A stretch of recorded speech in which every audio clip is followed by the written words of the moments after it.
Mesdames et messieurs, bonsoir et bienvenue à cette émission de On s'en parle. Le sort en est jeté. Donald Trump revient à la Maison-Blanche et on peut le souligner en grande pompe, comme on dit. Il revient par la grande porte. Il ne passe pas par en arrière, soyez assurés de ça. Alors, j'en discute de beaucoup d'autres sujets également avec mon invité et analyste politique, Maître Marc Lemay. Maître Marc, bonsoir. Bonsoir, et c'est rare qu'on va parler pendant plusieurs minutes des États-Unis, mais je pense que c'est notre voisin immédiat. Et voilà, et ça vaut la peine aussi parce que ça va avoir un impact. Énorme. On va en parler d'ailleurs, mais une chose est certaine, Maître Marc, on en a parlé souvent ici lors de nos émissions subséquentes, puis on était d'accord que, bon, ce serait la lutte la plus chaude qu'on pouvait imaginer. Puis on parlait des fameux États clés. Oui, les 7. Les 7 États là, qui te disaient...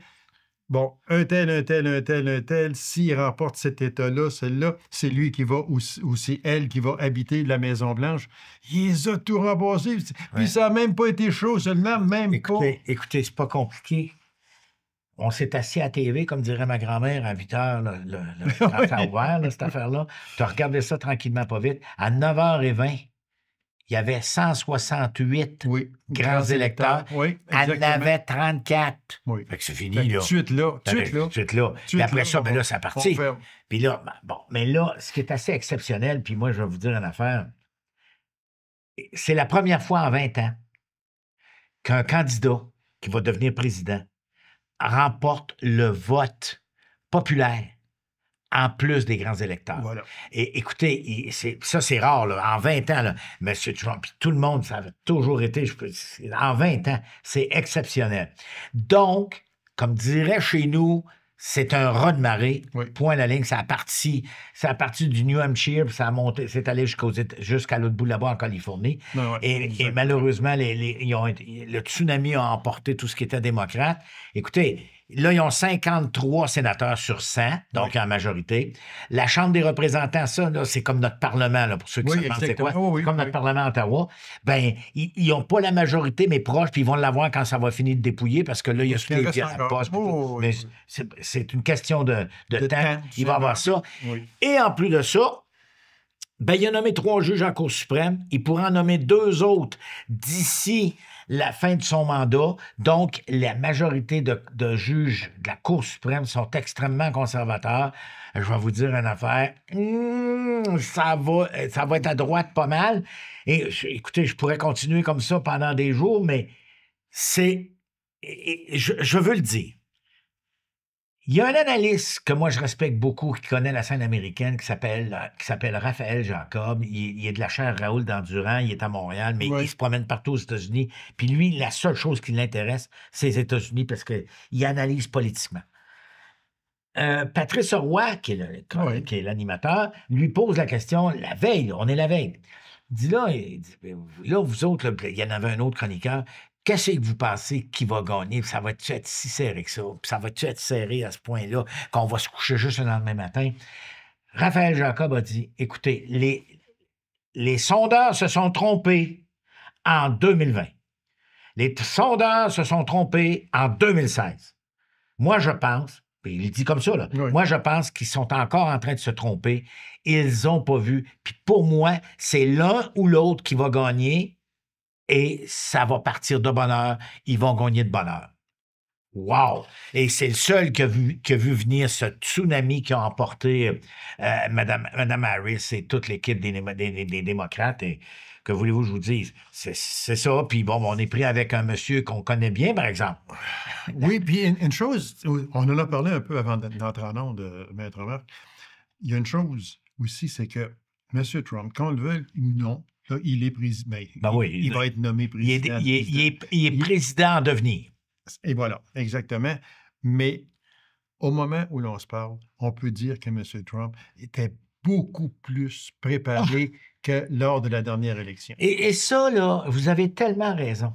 Jamais durant la campagne. Puis Dieu sait que cette campagne-là a duré quasiment 2 ans. Puis tout le monde lui disait, M. Trump, qu'est-ce que vous pensez? Avez-vous prévu de qui vous allez mettre? Trump, il disait « No comments, j'ai rien à dire. C'est une campagne qu'on est en train de... Regarde, on travaille sur cette campagne-là. Jamais, jamais, jamais. » Tout le monde a dit « Oh non, il va être aussi pourri qu'en 2016 quand il a été élu. Ça va être la catastrophe. » Il avait nommé son gendre, puis il avait nommé sa fille. Ivanka, je vais regarder ça. Ah bon. Et là, on voit que depuis une semaine, depuis l'élection, il n'a pas arrêté de faire des nominations. Il était prêt... Oui, monsieur. C'était tout dans son carnet, comme on dit. Puis, le 5 novembre au soir, il a ouvert son petit carnet et il a dit « OK, on commence. » On commence. Puis, on a eu elle en premier. Mon chef de cabinet, ça va être elle. Elle m'a supporté. Voilà, elle était exactement. Et il a tassé, puis il est en train de tasser tous ceux qui étaient pas contre lui, mais qui ne l'approuvaient pas. C'est ça. Et vous êtes gentil, vous, là. mais bon, vous dire une affaire, il n'a tassé une coupe. Et je vais vous dire, il est en train... Là, pour moi, là, ce président-là, le président Trump, même si, bien évidemment, tout le monde sait que je n'ai pas voté pour lui, là, il est beaucoup plus près et il est en tabarouette bien entouré. Très bien entouré. Il est vraiment... Là, il est allé chercher des bonnes personnes au bon poste, puis là, il les connaît, puis il sait c'est quoi. Ça veut dire qu'à ses rondes de golf à Mar-de-Largo, là, dans son terrain de golf... Son terrain privé à lui. Comment vous dire une affaire, là? Il n'a pas juste joué au golf. non, il a fait quelques rencontres. Puis dans son avion, le Trump Airplane, là, le bel avion qu'il y a, là, il a fait ses devoirs et ses leçons. Moi, personnellement, je m'attendais à ce qu'il soit aussi brouillon qu'en 2016. Et là, complètement surpris. Puis tout le monde est surpris. Alors, il est prêt. 2 questions rapides, avec peut-être avec juste un oui et un non. OK. Melania va-t-elle occuper la Maison-Blanche? OK. Oui, elle va être là, elle va être présente, mais elle ne sera pas aussi présente qu'elle l'était dans le premier mandat de 2016 à 2020. Ça, on l'a vu juste le soir, le 5 novembre. On l'a vu on l'a vu une couple de fois, mais quand même, mais on voit que c'était comme forcé. On l'a vu une fois lorsqu'il a été désigné candidat pour les Républicains, et bien évidemment, mardi passé. Là, ça, c'est la première question. La deuxième, est-ce que M. Biden aurait mieux fait que Mme Harris? Non. Ça, je sais qu'on est tellement d'accord sur cette réponse-là, et je connais votre réponse, mais je la lance sur la table. Moi, je vais vous dire mon opinion, puis j'ai suivi cette campagne-là depuis le début. Je pense que M. Biden a tardé à dire qu'il ne serait plus candidat. Écoutez, Mme Harris, avec respect pour cette dame, elle n'a eu que 117 jours. Vous avez bien compris. 117 jours. Pour une présidence des États-Unis, c'est pas court, c'est trop court. Ça n'a pas d'allure. Donc, il aurait fallu qu'il dise dès le mois de janvier, je ne serai pas candidat à ma succession. Course à la chefferie. Course à la chefferie, primaire, puis toute la patente. Mais que Mme Harris n'aurait pas été choisie. Peut-être qu'elle n'aurait pas été choisie, mais ça, on ne peut pas voir le passé. Mais dans les circonstances, pendant 117 jours, cette dame-là a roulé, là, impressionnant. C'est vraiment... Parce que quand on regarde l'ensemble du Parti démocrate lors de cette élection-là, dans bien des États, puis dans bien des endroits, là, un petit peu partout, à gauche, à droite, M. Biden a mieux fait que Mme Harris. Oui, mais en 2020, et entre 2020, tout le monde avait vu le brouillon qu'était M. Trump jusqu'en 2020. Même si c'était clown. Écoute, regarde, je vais vous dire, c'était tout à fait normal. Mais moi, je suis convaincu que M. Biden n'aurait pas fait mieux que Mme Harris, sinon pire. Parce que, écoutez, on va se dire les vraies affaires, là. L'homme, il a 81 ans. Il en perdait des bouts. Et on l'a vu lors du fameux premier débat au mois de juin. Ça a été une catastrophe. Ça s'est arraché les cheveux. Mais là, puis Mme Harris était prête, c'est clair. Mais elle ne pouvait pas le pousser à la porte. C'est triste, là, mais c'est le cas. Et là, je termine en disant, M. Trump va avoir 79 ans. Quand il va terminer, Mhm. OK, il va avoir 82. 80. C'est le plus vieux à être élu président des États-Unis dans toute l'histoire. Puis on ne lui donne même pas son âge. Non, oh non, non. Ah, pas Oh ça. non, non, non. Absolument Moi, pas. j'aurais jamais cru qu'il avait 79 ans, là. Oh, non. Fait que quand on regarde tout ça, monsieur Marc, une chose, moi, qui me frappe beaucoup, c'est que 3%, moins de 3% des votes des femmes à Harris que Biden avait ramassé. Ça veut dire que Mme Harris elle a ramassé 3% de moins de votes que M. Biden avait ramassé. Est-ce que, et j'en reviens à ce que vous avez déjà dit ici à quelques reprises, on commence véritablement à penser que les États-Unis n'étaient pas prêts à se faire diriger par une personne de la gente féminine et aussi Noire en plus. Une noire. Alors, on ne fera pas de sexisme. Non, non, absolument pas. d'être Non, non. macho, là. Mais on sera d'évidence. C'est clair, clair. C'est dommage. C'est très, très, très dommage parce qu'il y a des femmes extraordinaires aux États-Unis. Puis je vais vous dire une chose, moi, Mme Harris, c'était une de celles que moi je voyais. Bon, il y a la prochaine, là, pas compliqué, c'est Mme Michelle Obama. Si elle veut y aller, elle a 4 ans. Mais Mme Clinton, sa carrière politique est terminée. Mme Harris, sa carrière politique est terminée. Alors, Michelle Obama, elle veut rien savoir. Bien, c'est sûr que... Où était mon autre question suite à ce que vous venez de dire? Mme Obama est millionnaire. Elle a des choses. Elle a les deux pattes sur le pouf avec Barack à côté d'elle. Es-tu vraiment intéressé à, comme on dit, s'enligner sur un terme de 4 ans pour diriger une des puissances mondiales? C'est la grande puissance, c'est l'économie la plus forte. Il y a tellement de travail. C'est tellement fou, là. Ça use, là. Regardez, là. Regardez bien M. Trump arriver au pouvoir, là. Puis regardez-les quand il va sortir. Il n'y aura plus que tout peut t'aura. Ah non, c'est probablement. Ils vont être brûlés, c'est sûr. Une chose, Maître Marc, qui peut aussi affecter beaucoup le Canada, la surtaxe, on parle d'une surtaxe supérieure à 10 que M. Trump pourrait imposer, qui serait sur le bois d'œuvre, sur les métaux. Puis ça, bien, ça va faire mal au Canada. Mais quand on regarde là, bois d'œuvre, métaux, ça va faire mal au Québec aussi. Oui, mais on a tous gagné bataille. Comme disait, moi, je me rappelle les premières années, j'étais là. Mais quand les États-Unis ont décidé d'imposer une taxe sur le bois d'œuvre canadien parce qu'en disant que les gouvernements aidaient les producteurs de bois d'œuvre, finalement, je me rappelle, j'étais là en 2004. La bataille a commencé en 2005, puis ça partinait jusqu'à... C'est encore là aujourd'hui, 20 ans après. Mais je vais vous dire une affaire. On a gagné toutes les batailles et c'est clair qu'on va gagner la prochaine parce qu'il n'y a pas d'aide gouvernementale, ils ne peuvent pas le prouver. Puis le tribunal international mis en place, il l'a toujours dit. Le problème, c'est que le temps qu'on gagne, ça se pourrait bien qu'il y ait une couple d'entreprises qui aient de la difficulté à passer au travers. Mais il y a une chose que les Américains n'avaient pas au cours des dernières années, c'est le nombre de tornades, le nombre de changements climatiques qui a fait en sorte qu'il y a eu... Écoutez, juste la Floride, là, ils en ont eu 2, là. Puis là, je vais vous dire, la Californie brûle, ça n'a jamais brûlé autant, les maisons, puis tout ça, le Nevada, la même chose. Alors, c'est clair qu'ils vont nous demander notre bois d'œuvre, ils en ont besoin, c'est sûr. Bon, l'aluminium, c'est là que ça va être le fun, parce que les autos de M. Musk, ça dit quelque chose, Elon Musk? C'est un monsieur, là. C'est ça, c'est un pauvre. C'est un monsieur, un pauvre. Un pauvre sur le BS, là, mais qui a besoin de son chèque. Mais je vais vous dire, moi, c'est ça.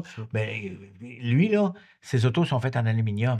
Alors, s'il impose une taxe de 10 sur l'aluminium canadien, ils vont le faire venir où, d'aluminium? Ils vont le faire venir de Chine? Je pense pas. Alors, moi, je pense, il a annoncé bien des choses, comme 60 de taxes sur tous les produits chinois qui vont rentrer aux États-Unis. Oh boy, attendez un peu, là. Ouais, je vais vous dire, ça va être des belles batailles, ça va être des belles discussions, puis là, il veut remettre à l'étude l'accord sur le libre-échange qu'il y avait eu entre le Canada, le Mexique et les États-Unis. Je veux dire, ça va être encore un autre débat, mais je vais vous dire, avant, là, qu'il fasse ça, il va faire... Puis moi, en tout cas, il a dit beaucoup de choses durant sa campagne électorale. On peut parler de l'immigration, si vous voulez. On en vient, justement. On fait-tu de... OK, je vais vous la compter parce que ça vaut la peine.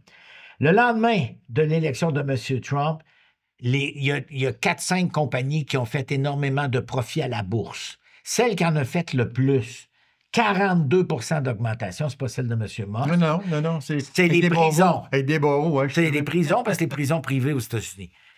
Inutile de vous dire, lui, il dit, ben, on va refouler entre 6 et 10 millions d'immigrants qui ont pas d'affaires ici, qui viennent voler nos jobs, puis qui sont des agresseurs, puis nanana. Mais, je vais vous dire une affaire, je suis pas sûr qu'il va être capable de faire ça. Puis même les mettre en prison, les déporter. Non. Mais là, c'est nous autres, c'est le Canada, encore une fois. Parce que là, tout le monde commence à paniquer en disant, bon, il va y avoir le chemin Roxham ils vont passer par là, puis gna. Sauf qu'ils ont oublié une affaire. C'est que le gouvernement canadien et le gouvernement américain, avec M. Biden, ils ont passé une loi. Comme quoi, tous les immigrants illégaux qui arrivaient de la frontière des États-Unis qui n'ont pas de papier, on les refoule aux États-Unis. Pas dans un tiers pays sûr quelque part dans le monde. Non, aux États-Unis. Donc, go back home, puis regarde. Et ça veut dire que les Américains, je ne sais pas par où ils vont être déportés, mais il y a un énorme mur là, entre le Mexique et ça va être. En tout cas, je vais vous dire une affaire. Ça va être encore des débats. Mais M. Trump, il disait bien des affaires, il en a dit beaucoup, hein? Oui, parce qu'il reste un fait, Maître Marc, et vous le savez très bien également. On parlait là, de M. Trump, l'immigration, il parlait d'entre 10 et 20 millions. C'est impossible parce que là, c'est ça, et on s'en est parlé avant d'entrer en ondes. Ces personnes-là qui travaillent aux États-Unis de façon illégale, ils font la job, comme on dit, excusez l'expression, ils font les jobs que les Américains veulent. Que les Américains ne veulent pas faire, plongeurs, etc. Laver les toilettes des aéroports. C'est ça, laver les restaurants quand tout le monde sont partis. Et il y a bien des sénateurs et il y a bien des membres de la Chambre des représentants qui ont des bonnes, OK, et qui ont des personnes qui travaillent pour eux qui sont illégaux. Alors, ça veut dire, moi, si j'étais un sénateur, je me poserais des questions de papier. Non, attendez un peu, là. Alors, ça, là, c'est pas... Pour moi, là, je suis convaincu qu'il n'ira pas aussi loin que ça dans l'idée parce que c'est des milliards de dollars que l'on 80 milliards de dollars par année pour 10 ans à venir. Ça, c'est 800 milliards. 3 millions, 800 milliards qu'on sauve, que les Américains sauvent, puis que, bon, qu'ils versent, et que ces personnes immigrantes illégales, supposément, versent au Trésor. Mais on va vous dire une affaire, c'est un peu... À suivre. Puis il y a une chose aussi qu'il faut se rendre à l'évidence, Maître Marc, encore une fois, on en a parlé avant l'émission. Les personnes illégales, le père puis la mère, qui ont eu des enfants aux États-Unis, ces enfants-là sont citoyens américains. Yes. Alors, on met dehors papa puis maman, mais l'enfant peut rester là. Il y a 2 ans, 3 ans, là, tout reste ici, là, tu sais, là. Vous le dites, ça va être un imbroglio, ça va être assez incroyable. Et les seuls qui vont faire de l'argent, c'est les avocats. Exactement. Moi, une question que je me pose, puis je sais que je vais vous la poser parce que vous êtes bien placé pour en parler. Les causes pendantes de M. Trump, on fait quoi avec ça? Ils sont suspendus parce qu'il a l'immunité présidentielle. Alors, à partir du moment donné où il est élu président des États-Unis, il va être assermenté. Dès le 22 janvier 2025, ça vient pas de mourir, là, mais ça vient de... Mais n'empêche qu'il y a un casier criminel pareil. Il a été déclaré coupable. Oui, ils ont été jugé. Ben oui, ils ont élu un criminel, là. Ça reste là. C'est clair. Pas de problème. Mais les autres causes, ça reste pendant. Merci beaucoup. Et dans 4 ans, ben, on verra, mais je suis pas certain que ça va avoir autant d'intérêt que ça n'avait il y a à peine 6 mois. À suivre. N'oubliez pas qu'il a le pouvoir de nommer des juges. Hein? Tous les juges de juridiction fédérale, c'est lui qui les nomme. Pas de juge démocrate. Je ne penserais pas. Je vais vous parier votre salaire. Non, je vais vous parier votre salaire que ça n'arrivera pas. Ça, je ne penserais pas. Un que je veux parler absolument, parce qu'on l'a vu arriver surtout vers la fin, là, avec sa petite calotte, là, puis nanana, puis il est monté sur le stage, puis nanana. Il s'appelle M. Musk. Ah, M. Musk, c'est lui Elon là, Musk. qui attend après son chèque qu'à chaque fin de mois, il peut réussir à acheter du ballonné. C'est probablement lui. Mais il va faire quoi avec M. Musk? M. Musk, en tout cas, tout le monde le connaît. Ouais. Juste une parenthèse, c'est l'homme le plus riche au monde. C'est pas compliqué. Fait que quand on prend des satellites là, qui sont dans l'espace, là, il y en a au-dessus de 8000. Lui, il y en a 6200, 6300 à lui. Ben oui, il en part un par semaine. Fait que, il en envoie. Mais Starlink, c'est lui, puis bon, on continuera pas de ça, X. Mais lui, il veut pas.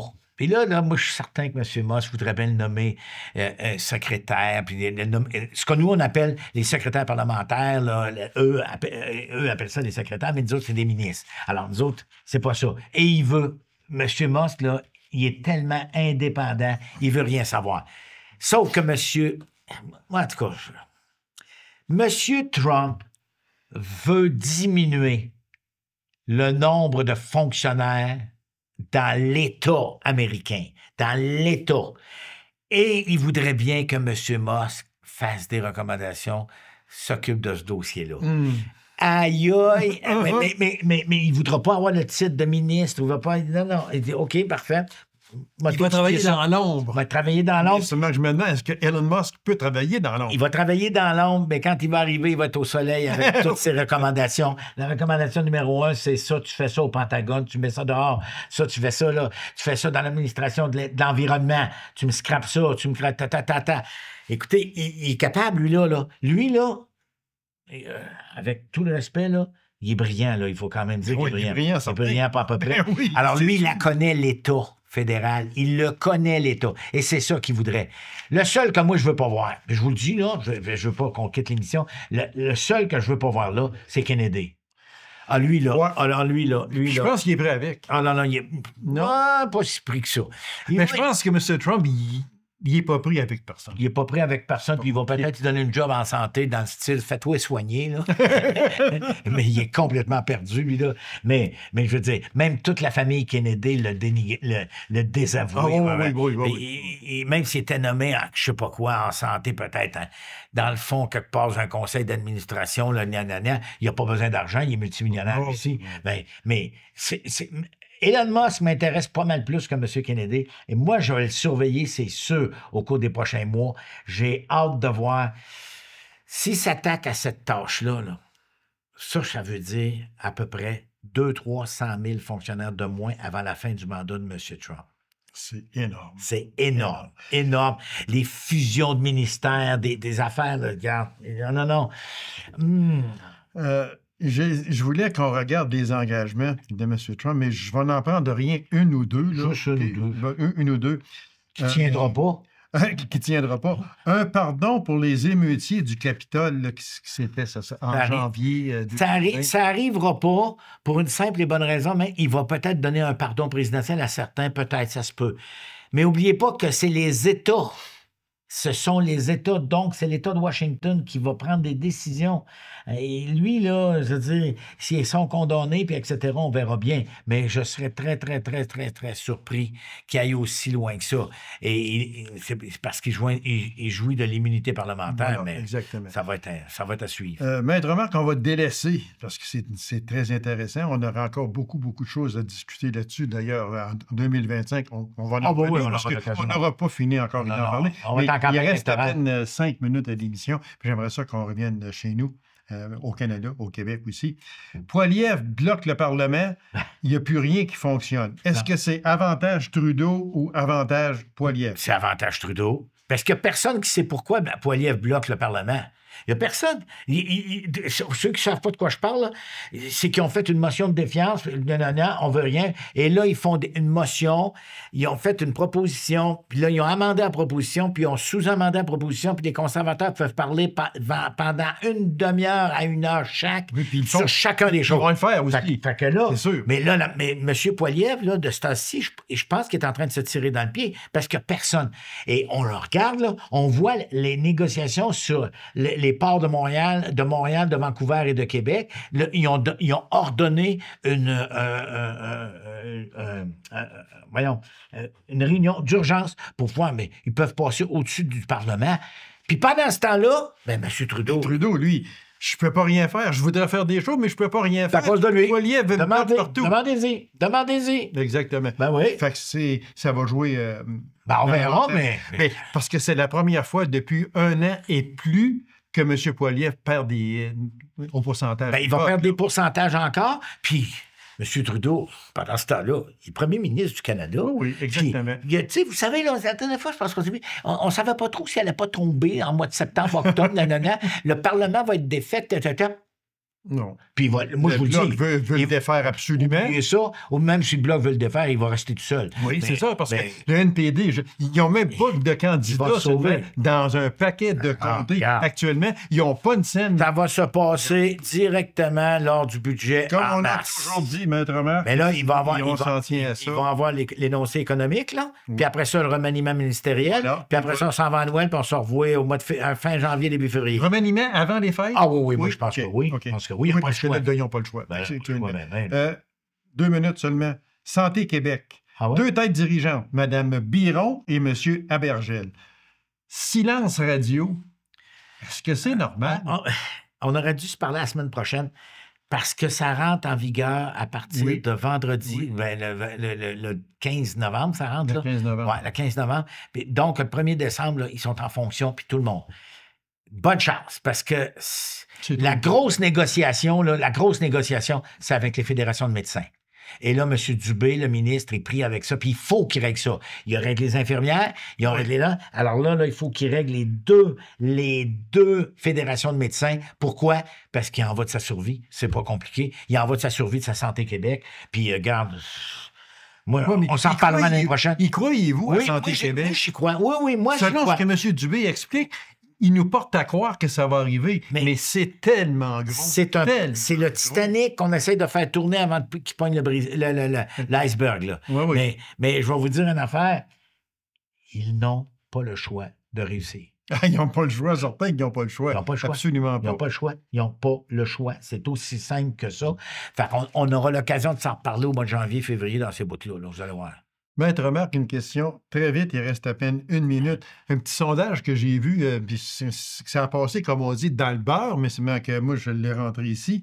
63 % au Québec ne croient pas au projet Norvolt. 71 % ne croient pas au 3e lien. Juste 71? Oui. Je pensais que c'était 91. Mais ils ont fait le sondage à Lévis. OK. OK. Non, mais c'est ridicule. C'est d'une stupidité hontée. Tu peux faire... Et les meilleurs, c'est les libéraux. Les libéraux du Québec qui ont dit dans leur congrès, mais non, ils n'ont pas besoin d'un 3e lien, parce que si vous faites un 3e lien, ça ne changera pas grand-chose. Ils vont gagner 5 minutes peut-être. Ça va coûter 10 milliards. Tu sais. Puis Norvolt, ben là... on en reparlera. On se quitte là-dessus, là, parce que là, Norvolt, là, sauvez vos billes, sauvez. Ben, on va surveiller ce qui va se passer en Europe au cours des prochaines semaines, parce que la game peut jouer là. Elle peut se jouer là. Maître Marc, un plaisir toujours. On va se revoir, nous, en 2025. C'est assuré. C'est déjà dans mon programme. Et puis, je vous souhaite de très joyeuses fêtes. Ben, vous aussi, puis la santé, puis à tout le monde, puis profitez du temps d'arrêt. Arrêtez, puis allez vous promener, prenez de l'air, on est chanceux. Voilà, parce que chez nous, à venir à date, c'est pas trop pollué. Merci infiniment, Maître Marc. Merci. À l'an prochain. À l'an prochain. Alors, mesdames et messieurs, merci d'avoir été là. On se donne rendez-vous à une prochaine émission de On s'en parle. Au revoir et bonne semaine.